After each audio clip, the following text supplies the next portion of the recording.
So a couple of you commented on the fit of my jacket last video, and I just want to let you know I'm drinking my green drinks and doing my sit-ups, and I feel amazing. So thank you for that. Let's segue into how a jacket should fit, how a suit should fit, and we'll use Hot Roger here as a good template. So if you'll notice, the sleeve length is actually a little bit longer than it should be. Basically, you want to hit just where your wrist bone is, where your finger meets your hand. So this should be tailored up about 3/4 of an inch.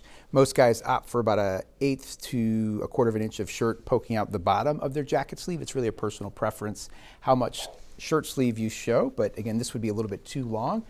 The point to point, which is the edge of both of the jacket sleeve heads, is where the edge of your shoulder bone hits. And so if you're purchasing off the rack, they use a chart to make that determination based on your chest. They'll make your point to point a certain length, but people have variants up to about 1 inch and a quarter from what the standard is. And so if you've ever had a jacket that either felt too small or too large, it was probably because you were getting something that wasn't tailored to you. Coat waist, where you button the jacket, this is actually a little bit full on Hot Roger. You could have this tailored in about 1.5 inches or so. You generally want to be able to get about 2 fingers in the jacket when the jacket is buttoned. So it's a personal preference thing. I will show you a picture of one of the better dressed men in Hollywood right now, Daniel Craig. And if you look at the way that his suits are tailored, you'll see that there's always a little pull on the jacket when it's buttoned.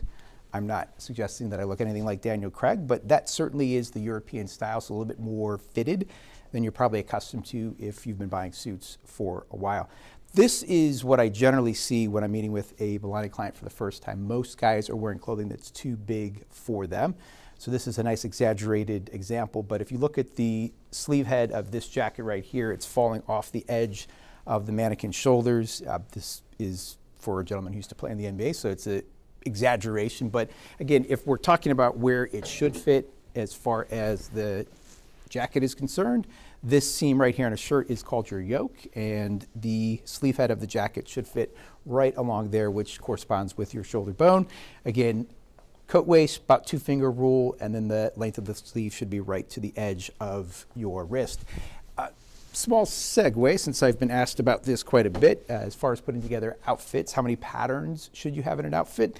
This would be a good example of 3 being the rule of thumb. If you look at the suit that I'm wearing today, it's a Glen plaid. And then the shirt is a tight bangle stripe, and there's a little bit of texture in the tie, a little bit of texture in the pocket square, so technically I have 4. But if you keep your outfits with about 3 complementary patterns, you'll always look the part. Happy dressing, my friends.